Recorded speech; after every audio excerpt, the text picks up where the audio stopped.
Today I will discuss the introduction for this code, and for this code we used the components that we used is the JLabel, JCheckbox, JSpinner, JTable, JToggle button, JButton, and the JOption pane and the JScroll pane.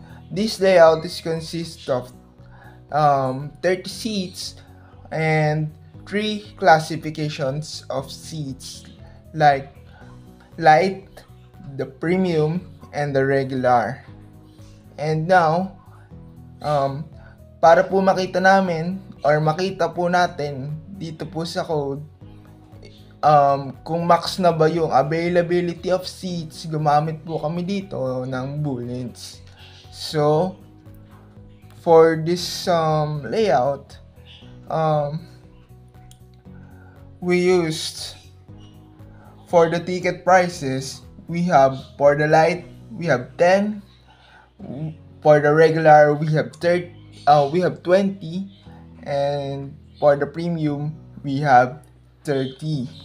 So, for the selection naman po, para po makapili si user ng gusto niya doon po sa mismong layout po namin, gumamit din po kami ng checkbox dito and the JSpinner, and ginamit po namin si JSpinner para po configure namin or makita po namin kung ilan yung need ni user na ticket or kung ilan po yung bibilhin niya. And for the last part naman po of my part,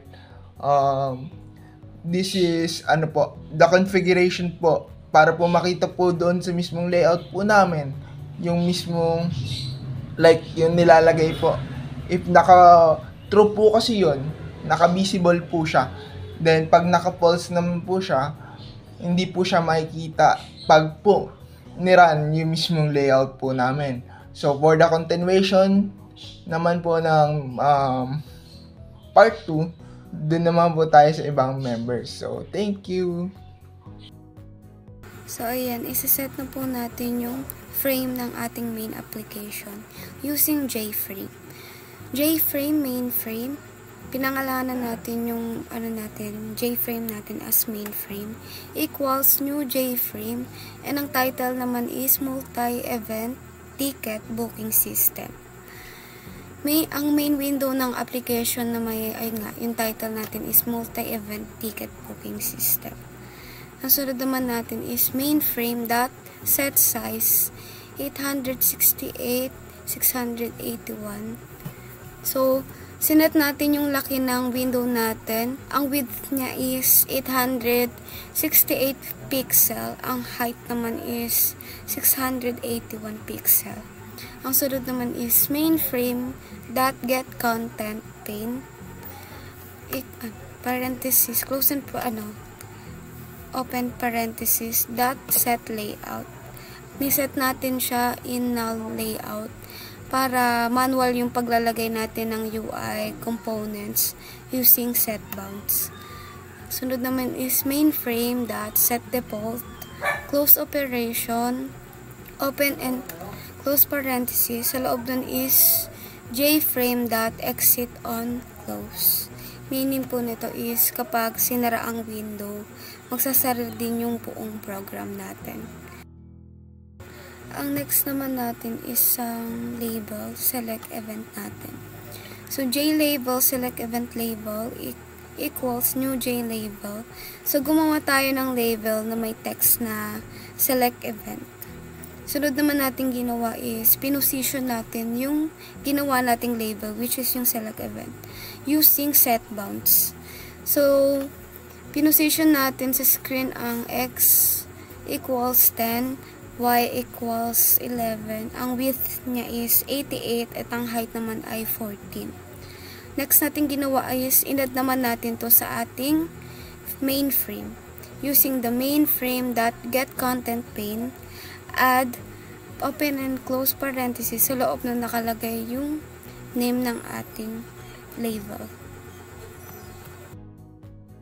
Sunod naman is gumawa tayo ng checkbox.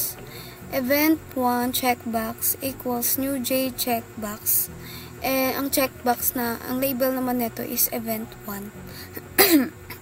Next naman is event checkbox that add item listener. So, gumamit tayo ng listener para i-handle kapag na-check o na-uncheck ang checkbox natin. So, sa loob naman nito is ang if event 1 checkbox is selected, open and close parenthesis. Handle event selection, sa loob nun naman ng open and close parenthesis is event 1 checkbox. Else, disable seats and spinner. So, dito sa if natin, kung naka-check ang checkbox ng event 1, tatawagin na ang method na handle event selection para i-set up ang available seats at ticket spinner para sa ating event. Ang else naman natin dito is, kung tinanggal ang check, madi-deselect or tatawagin ang disable seats and spinner para i-disable ang seat selection at ticket spinner na pinindot ng ating user. Next naman is event 1 checkbox that set bound. So, isa-set naman natin yung position ng ating checkbox. Ang niya is, ang X is 10, ang Y is 32, ang width is 97, at ang kanyang height ay 23. Next is, i-add naman natin yung event checkbox. Katulad dong sa label natin, mainframe.getContent pane, i-add naman natin kung ano yung pangalan ng ating checkbox. Next is, gumawa din tayo ng panibagong checkbox. Ang nakalagay naman dito is event 2 checkbox. So, same behavior lang. Same lang nung kanina ng event 1 checkbox. So, ganun din yung nakalagay sa loob niya. And, ayun nga, pagtapos natin dun sa add item listener, naman natin yung position niya using the set bounds. And, i-add naman natin siya sa ating mainframe using the mainframe.getContent pane. Tas, add natin kung ano yung pangalan nung ating checkbox. And, katulad sa ating event 1 and event 2 checkbox, which is sinabi ko kanina, ganun din naman sa ating event 3 checkbox. Same lang din ng ginawa natin doon. So, same lang din ng procedure na maglalagay ng add item listener. Sunod is yung ipoposition natin siya using the set bounds, and i-add naman natin siya sa ating frame. Next naman is, kumuha tayo ng label para sa ating number of tickets. So, JLabel number of tickets label equals new JLabel, and sa open parenthesis, open and close parenthesis, nakalagay yung label or yung text na ilalagay natin.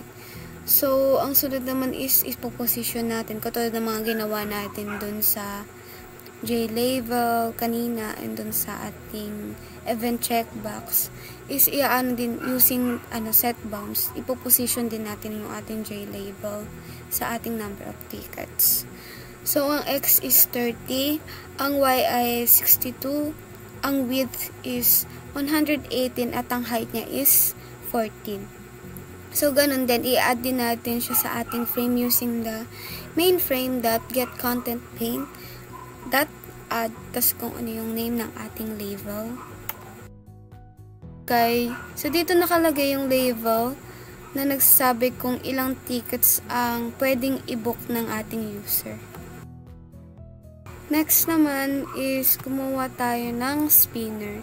Spinner for the number of tickets na i-choose ng ating user.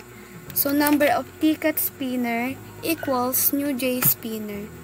Number of ticket spinner that set model, sa loob ng parenthesis nakalagay is new spinner number model, tapos 0, 0, max seats, and index 1. So, sa number of ticket spinner, din natin yung ipoposition din natin siya. Then, i-set natin yung enable niya into false. And, i-add naman natin siya sa ating mainframe. So, yung new JSpinner, nagka-create siya ng spinner component na nakalagay na yung numbers. Meron siyang up, and down. Like 0, 1, 2, 3, something. Then sa set modal naman, gumagamit tayo nun para i-define yung behavior ng ating spinner. Yung parameter na 0 sa unahan is, siya yung default value or initial value ng ating spinner. So, magsisimula siya sa 0. And sunod naman na 0, ang pangalawang 0, first 0, second 0 naman is yung minimum value niya. So, hindi pwedeng mag-book ng less than 0 si user. And yung max seats naman niya is yung maximum number of tickets na allowed or yung constant value. And yung 1 naman is yung step size o kada click ng up and down arrow, dadagdag o babawas ng 1. And yung set bounds nga ay yung sinabi ko kanina na katulad ng ginawa natin sa ibang in-explain ko kanina is pinoposition natin siya. So, ang position niya is, ang X is 157 and ang Y is 62. Ang width is 67 and ang kanyang height ay 20. So, sa set enable, naka-disable sa simula yung kasi kailangan muna pumili ng event ni user bago mag-book. Yung katulad na explain ko kanina na event 1, event 2, event 3 checkbox. So, need mo nang pumili ni user doon bago ma-enable yung sa spinner na to. Ang sunod, ayun nga, yung in-add natin siya katulad ng ginawa ko kanina using the mainframe.getContentPane.add tas yung name ng ating spinner para ma-add natin siya sa ating mainframe. Ang next naman is jspinner.defaultEditor spinner editor equals open and close parenthesis sa loob nun is jspinner default editor number of tickets spinner.getEditor. So spinner editor.getTextField .set enabled false. So kinuha ang text field ng spinner gamit ang ating editor. So, dinidisable ito para hindi mano-manong itatype ng ating user yung number ng tickets or yung value or yung value ng tickets na kanyang ibubook. So, arrow buttons lang ang allowed gamitin sa spinner. This part of the code ay for seat selection panel ng GUI. Gumagamit ito ng JPanel para gumawa ng area kung saan naka-layout ang mga seat buttons. First, ini-initialize yung seat selection panel and then add position at size gamit ang set bounds and add sa mainframe. Then use grid layout para magmukhang organized grid layout yung mga seats. 6 rows at 5 columns, may spacing na 5 pixels between buttons. At first, naka-disable muna ang panel, set enabled, naka-false, meaning hindi pa pwedeng click or i-interact ng user. Next, may loop na nagge-generate ng seat buttons based sa type ng seat, which is light, regular, at premium. Dinidistribute ito depende sa seat index I at ginagamitan ng conditions para i-assign ang tamang seat name. Bawat seat ay may J-toggle button para pwedeng matoggle or ma-select or ma-unselect. Naka-disable rin muna sila by default, which is set enabled, yung false. Kapag may nag-toggle na seat, tatawagin yung updates spinner from button selection function para i-update ang selection count or similar logic. Lastly, by mainframe.setVisible, naka-true, the main GUI window will be visible. First, we create a JPanel called Seat Selection Panel, our main container. We then set its size and position on the screen using set bounds 30, 113, 812, and 301. Finally, we add this panel to the mainframe's content pane. Now we set up the layout. Grid layout 65555 creates a 6x5 grid with 5 pixel gaps between rows and columns, organizing our seat button neatly. Seat enable false display the panel initially, will enable it later. This loop creates our seat bottoms. It runs for each seat the max _ seats. Inside the loop, we clearly assign names to the seats and their type, light, regular, premium. Decondition divide the seat based on the max type, ensuring correct naming. Here, a J-toggled bottom is created for each seat using generated seat name. We set the font to Tahoma plain style size 14. It's initially disabled. The action listener ensures that update spinner from button selection is called whenever a button state changes. The bottom is stored in seat toggled buttons for later access, then it's added to the seat selection panel. Finally, we make the mainframe and thus our seat selection panel visible to the user. This method is called handle event selection, and its purpose is to manage what happens when the user selects one of the event checkboxes. The first part ensures that only one event checkbox can be selected at a time. If user selects event 1 checkbox, the code automatically unselects event 2 checkbox and event 3 checkbox. The same rule applies for the other checkboxes.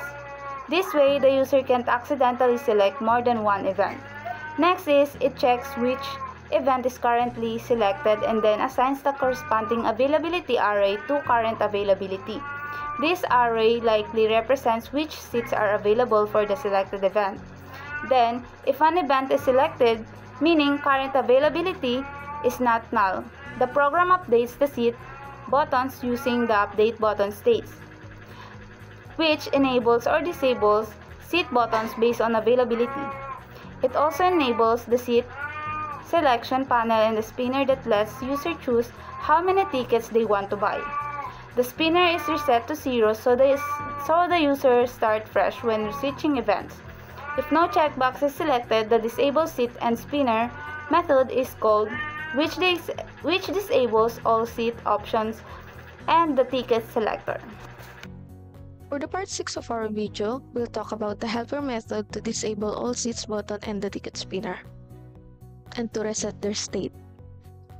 This we use as a private static void, which is named as disable seats and spinner. We use as a for loop, where inside it are set enable to false, set the selected to false, and set the background to null, which means resetting the background color. After that, for the seat selection panel, it is enabled to false. The number of ticket spinners are enabled to false too, and the number of ticket spinner is set to value of 0. Next, we update the value of the ticket spinner based on the number of currently selected seat toggle buttons. We use another private static void, which is named the update spinner from button selection. We declare a variable which is the int which is named selected count to 0. This counts. Next naman is a for loop. This counts how many seat buttons are currently selected. We use a for loop again, whereas if the seat toggle button index is selected count will increment in value. Next, after this if statement, we set the spinner value to the count of selected seats, whereas the number of ticket spinner is set to the value of the selected count. That is all for part 6. Greetings po, Ma'am Cyrene. I'm Axel Dollier and I'll be explaining this part of the code. It begins by determining which event the user has selected from the available checkboxes, and based on that, it assigns the appropriate availability of a array, which tracks whether each seat is available or already booked by the user. Next is it retrieves the number of tickets the user wants to purchase from the spinner input and initialize a counter to keep track of how many seats the user has selected. And if the validation passed, it prepares to finalize the booking by calculating the total cost and recording the book seats. That's all. Okay, dito naman sa part na to is pinaka main functionality is to calculate kung ano ba ang napili ni user and kung gaano kadami. Ito po malalaman kung ano nga ba yung nabook ni user and mga error functionality, mga error validation. Then let's proceed. Sa method na to is una muna is nag-i-initialize siya ng another value of event name and current availability. Dito po natin makikita is yung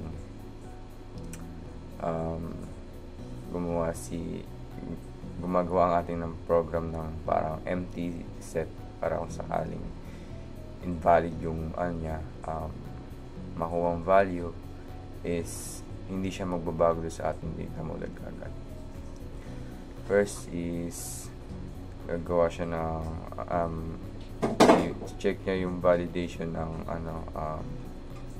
na kung ano nga ba yung event na pinili, event 1 ba or event 2 or event 3. Then next nun is kung ano naman yung napili is maglalagay siya ng ilalagay niya yung value ng availability dun sa array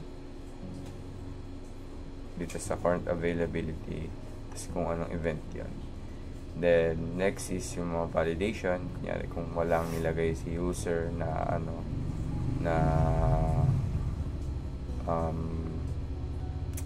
hindi siya nag-check or nagpindot ng checkbox, maglalagay siya ng J-option pane. Then kung meron naman, susunod tayo sa program. Then next is kukuhanin yung value nung nasa spinner, kung ilang seats nga bang pinili ay ilagay ni user to book and kung ano yung sinelect. Ngayon, gumamit tayo ng for loop para malaman kung ilan nga ba yung napiling seats. Then, if sakali na unavailable to, magsasabi siya ng is already booked para hindi mapili ni user. Then, after nun, ang for loop is check na naman siya na kung tama ba yung mga nilagay ni user, katulad ng wala palang pinili or wala palang binook na seat, maglalagay siya ng J-option pane. Then next is if yung pinili niyang seat and number of tickets is not equals or hindi magkaparehas, magsasabi na naman siya ng J-option pane na does not match the number of tickets. After nung validations na yun is magpo-proceed na siya sa booking, mag-i-initialize siya ng mga value kasi doon lahat ng error ay nalis na, and we'll proceed to the counting of kung magkano lahat ng nabook ni user na tickets. Hi, I'm Abila Maricar A. The method clear selection is designed to reset the user selection in a GUI. Here's a line by the explanation. Private static void clear selection. This defines a static method named clear sections, which means it can be called without creating an instance of the class. It's private, so it can be only used within the same class. These lines uncheck the checkboxes associated with different events like event 1, event 2, and event 3. Set selected false programmatically sets the checkbox to the unchecked state. This calls another method, presumably defined elsewhere, named disabled seats and spinner. That method likely disables the seat selection, controls any spinner, and number selection UI control, and resets their values to default or blank. Lastly, the clear selections method resets the UI by selecting all event checkboxes, event 1, event 2, event 3, and calling disable seats and spinner, which disables user interaction with seats, controls, and a numeric spinner, while resetting their values to default. This ensures a clean state for new user interaction.